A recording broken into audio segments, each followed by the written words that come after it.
आज महाराष्ट्र में नवगठित सरकार के मुख्यमंत्री ने शपथ लिया है। बड़ी उत्सुकता है कि गठबंधन वाले भी साथ में हैं।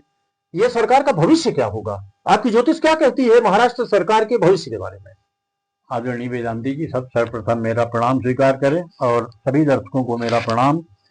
आप लोगों का स्नेह प्राप्त हो रहा है, आगे भी इसी तरह का स्नेह बना रहे। ये जो प्रश्न आपने किया है ये सरकारों के बारे में है।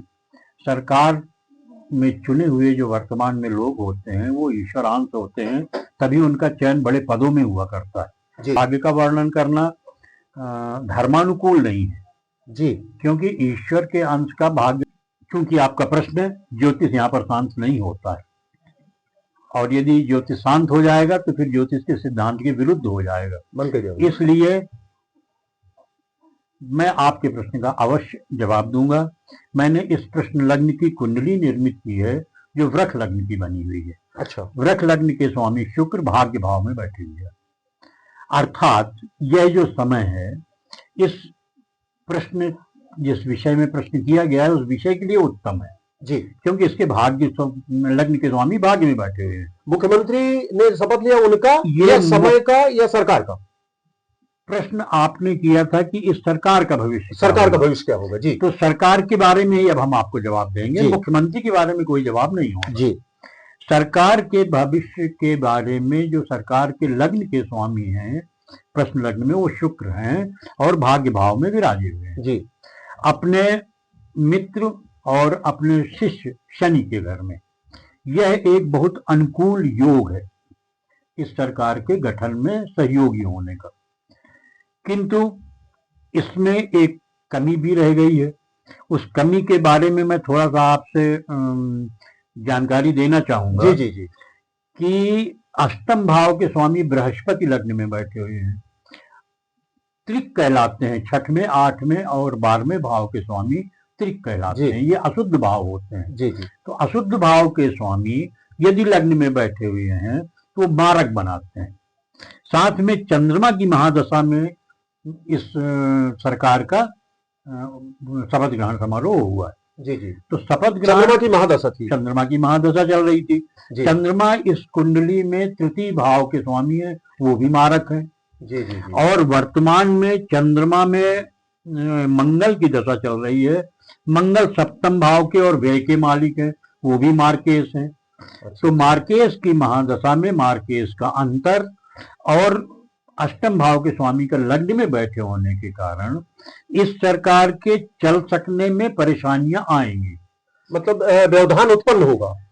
इनके खुद के लोग, इनके संगठन के लोग ही व्यवधान उत्पन्न करेंगे क्योंकि शनि की दृष्टि चतुर्थ भाव में शुभ भाव में पड़ रही है। तो इसलिए ये सुख पूर्वक अपने इस समय को पार नहीं कर पाएगी ये सरकार। मैं ये किसी व्यक्ति के बारे में नहीं बता रहा हूँ, सरकार के बारे में, मैं सरकार के बारे में, फडणवीस सरकार के बारे में। हाँ, ये सरकार जो चयनित हुई है, इस सरकार का जिसका शपथ ग्रहण हुआ है, ये सरकार अपने पूरे काल में ठीक ढंग से संचालन नहीं कर पाएंगे। इनका आपस में संगठनात्मक विवाद हो सकता है। तो ये पूरा कार्यकाल नहीं कर पाएंगे या कार्यकाल में बाधा उत्पन्न करते हुए ये 5 साल तक जाएंगे? देखिए, सही बात तो ये है कि 15 अक्टूबर 26 के बाद चंद्रमा में राहु का अंतर आ जाएगा, जो 15 अक्टूबर 27 तक चलेगा, वो भी इनके तनाव का पीरियड है। फिर चंद्रमा में गुरु आ जाएगा, 15 फरवरी 29 तक रहेगा, वो मृत्यु कारक है। तो इसलिए मुझे ऐसा लगता है कि 15 फरवरी 29 तक तो विशेष परेशानी रहेगी। इसमें सरकार गिर भी सकती है, इनकी सरकारें गिर सकती हैं, सरकारों में बड़े परिवर्तन हो सकते हैं, बड़े पदाधिकारी परिवर्तित हो सकते हैं सरकार के, और अन्य लोग पदाधिकारी बन सकते हैं। किंतु 2029 तक विभिन्न परेशानियां इस शपथ ग्रहण, इस सरकार का पतन होगा।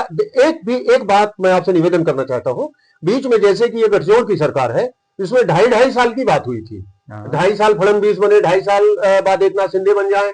ऐसी परिस्थिति में भी जो ये विवाद बनेगा, विवाद के बाद ये बदल सकते हैं, या ये परिस्थिति बन सकती है कि ये आपस में इनका ऐसा विवाद हो कि सरकार ही ये समाप्त हो जाए, फिर दोबारा चुनाव हो, या दूसरे कोई दल के लोग शामिल हो, या सरकार, ऐसे ये कुछ ऐसा स्पष्ट हो सकता है क्या? 15 अक्टूबर 27 तक मुख्यमंत्री बदलने के बारे में विवाद चलता रहेगा।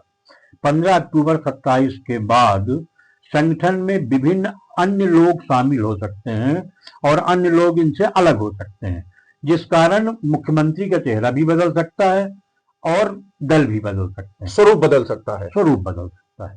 तो 15 अक्टूबर 27 के बाद का फलादेश ये है, ये जो वर्तमान में सरकार है, इस सरकार का स्वरूप परिवर्तित हो सकता है। 15 अक्टूबर 27 के बाद सरकार का स्वरूप बदल सकता है।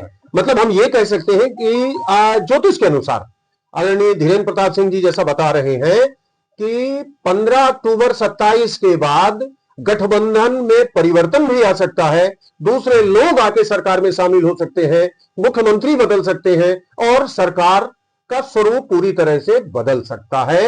ये योग ज्योतिष में बन रहे हैं, ऐसा ही है। बिल्कुल इसी तरह की बात है जो आपने स्पष्ट कर दिया है। मेरा उद्देश्य इस पूरे फलादेश में किसी दल या किसी सरकार को लेकर के नहीं है। नहीं, आपका तो ज्योतिष का प्रश्न है और ज्योतिष जो कह रहा है, यद्यपि बहुत अच्छे सुदिन में इन्होंने शपथ ग्रहण किया है। मार्गशीर्ष शुक्ल पक्ष पंचमी गुरुवार है, तो सुदिन तो बहुत निश्चित इन्होंने ज्योतिषी को दिखाया होगा, आप ही जैसे किसी ज्योतिषी को दिखा के और इन्होंने मुहूर्त बनवाया होगा, लेकिन इन बाकी चीजों पर विचार ज्योतिषी ने शायद नहीं किया। यदि इन पर विचार किए होते तो समय आगे पीछे या बदला जा सकता था। बिल्कुल, यदि सायंकाल 5:35 के आगे यदि इसके शपथ ग्रहण का समय होता तो मिथुन लग्न आ जाती, तो फडणवीस सरकार का भविष्य पूर्णतः परिवर्तित हो जाता। ये चूक इनसे हुई, यह मैं नहीं कह सकता हूँ। किसी बड़े ज्योतिषी के बारे में इस तरह की, मैं छोटा ज्योतिषी इस तरह की बातें नहीं कर सकता हूँ। नहीं, लेकिन एक बड़ी चूक तो सामने दिख रही है। वृष लग्न की जगह में मिथुन लग्न की यदि स्थिति होती तो महादेश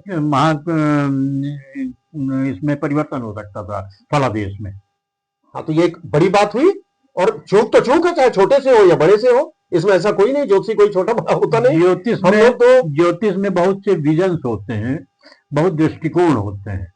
जैसे आप किसी चीज में सुदिन पूछने जाएंगे तो हम सुदिन में आपको समय, नक्षत्र और ग्रह की स्थिति सब देख लें, यह आवश्यक नहीं रहता। सुदिन में केवल नक्षत्र देख करके, दिन देख करके और तिथि वार देख करके भी सुदिन बताया जा सकता है, और उस दिन की कुंडली बना के देखी जाए, ये भी किया जा सकता है। नहीं, लेकिन योग ज्योतिषी तो वही है कि हम तो कुछ नहीं जानते, हम तो आपके पास पूछने आए हैं, आपको तो सारी बात हमारे भले की देख के बताना चाहिए। देखिए, प्रश्नकर्ता की कुछ परेशानियां हो सकती हैं, वो समय निर्धारित कर सकता है कि इतने समय के अंदर करना है। जी जी जी, राजनीति में अच्छा ऐसा होता है। राजनैतिक परिस्थितियां, सामाजिक परिस्थितियां भिन्न हो सकती हैं, तो उस समय के बीच में ज्योतिषी की मजबूरी होती है, तो जितना अच्छा कर सकता है उतना अच्छा उसने कर दिया।